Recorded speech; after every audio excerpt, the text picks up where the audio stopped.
جیلانی غوث پاک، دیکھیں ان کا مقام کتنا اعلیٰ ہے کہ آپ کا اتنا مقام ہے کہ آپ نے کہا قدمی ھذا علی رقبتی کل ولی اللہ، کہ جتنے بھی ولی ہیں ان کی گردنوں پر میرا قدم ہے، اتنا مقام ملا۔ آئے مقام دیکھیں کیسے ملا۔ حضرت غوث پاک شیخ عبد القادر جیلانی، ان کو یہ مقام کیسے مل گیا؟ عبداللہ تمیمی آپ فرماتے ہیں کہ بغداد شریف میں مدرسے میں ہم علم حاصل کرتے تھے، میں تھا اور ابن سقا میرا دوست، اور حضرت غوث پاک شیخ عبد القادر جیلانی یہ بھی تھے، ہم تینوں ساتھی تھے۔ ہم وہاں پہ تعلیم حاصل کرتے تھے، پڑھتے تھے، اور ہم تینوں نے نا سنا کہ فلاں جگہ پر اللہ کا ایک نیک بندہ آیا ہوا ہے، اللہ کا ولی آیا ہوا ہے، چلو وہاں پر اس کی زیارت کے لیے چلتے ہیں۔ جب یہ ارادہ کیا تو ابن سقا کہتا ہے میں اس اللہ کے ولی سے ایسا سوال تعلیم کا علم تھا نا، علم حاصل کر رہے تھے، دور تھا تعلیمی کا، کتابیں پڑھ رہے تھے۔ اب ابن سقا کہتا ہے کہ میں اس اللہ کے ولی سے ایسا سوال کروں گا اس کو جواب ہی نہیں آئے گا، ابن سقا کہتا۔ تو عبداللہ تمیمی جو کہتے ہیں وہ کہتے ہیں میں نے کہا کہ میں بھی سوال کروں گا ان سے، شاید ان کو آ جائے شاید نہ آئے۔ اب دیکھیں اللہ کے ولی کا مقام اور ان کا ادب سے کیا ملتا ہے۔ حضرت شیخ عبد القادر جیلانی آپ کہتے ہیں کہ یار میں تو صرف ان کے لیے دیدار کے لیے جاؤں گا کہ ان سے مجھے کیا فیض حاصل ہو، کوئی فیض حاصل ہو جائے، میں تو اس لیے جاؤں گا۔ عبداللہ تمیمی کہتے ہیں ہم تینوں چل پڑے، جب وہاں پر گئے تو وہاں اللہ کے بزرگ کے پاس جب پہنچے نا، ہم دیکھا تو ہماری نگاہوں سے ایک دم وہ غائب ہو گئے۔ جب غائب ہوئے تھوڑی دیر بعد وہ پھر ہمارے سامنے آ گئے، ہمیں نظر آنا شروع ہوئے۔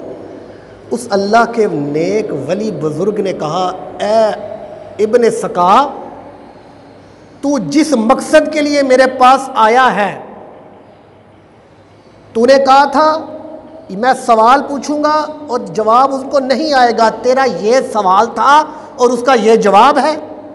اب سن، تیرا یہ عالم ہوگا کہ کفر کے آگ کے شعلے تیرے اندر سے نکلیں گے، تیری آخرت جو ہے، تیرا جو آنے والا وقت ہے، کفر کے آگ کے شعلے تیرے اندر سے نکلیں گے۔ ایک اللہ کا ولی کہہ رہا ہے۔ ابن تمیمی کہتے ہیں انہوں نے میری طرف دیکھا اور کہنے، عبداللہ ابن تمیمی کہتے ہیں انہوں نے میری طرف دیکھا اور کہنے لگے اے عبداللہ، تو نے کہا تھا نا میرا سوال یہ ہوگا شاید ان کو آئے یا نہ آئے، تیرا یہ سوال ہے اور اس کا یہ جواب ہے۔ اتنے دنیا تیرے کانوں تک آ جائے گی، دنیا تیرے کانوں کے پاس آ جائے گی۔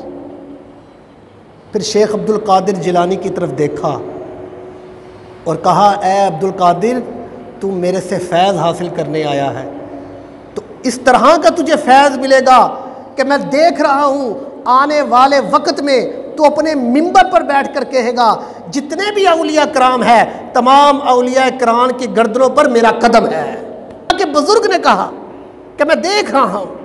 تو عبداللہ تمیمی کہتے ہیں وقت گزرتا گیا، ابن سقا جو تھا اس کے پاس بڑا علم آ گیا، بڑا علم آ گیا، کافی اس کے پاس علم آتا گیا، لوگ اس کے پاس مناظرہ کرنے آتے پھر ہار جاتے، اتنے عیسائی آتے، یہودی آتے اور ان کے ساتھ مقابلہ کرتے تو ابن سقا جیت جاتا، کرتا کرتا بڑا اس کا نام مشہور ہوا۔ بادشاہ جو تھا وہ بڑا پریشان ہو گیا، بادشاہ کے علاقے میں آ کے نا ابن سقا جو تھا وہ مقابلہ کرتا تھا علم کے متعلق۔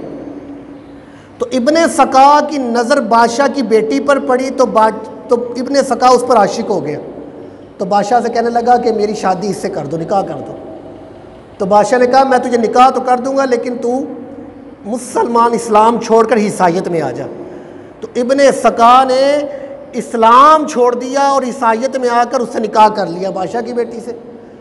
جب بادشاہ کی بیٹی سے نکاح کیا تو اس کے اندر کوڑ کی بیماری پڑ گئی، اور کوڑ کی بیماری پڑی، اتنی بیماری کہ لوگوں نے اٹھا کر بازار میں پھینکا دیا، اور لوگ وہاں سے گزرتے تھے اس کی حالت دیکھ کر کہتے تھے یہ وہ بندہ ہے جس کو اللہ کے نیک بندے کی بد دعا لگی ہے، یہ وہ ابن سقا ہے۔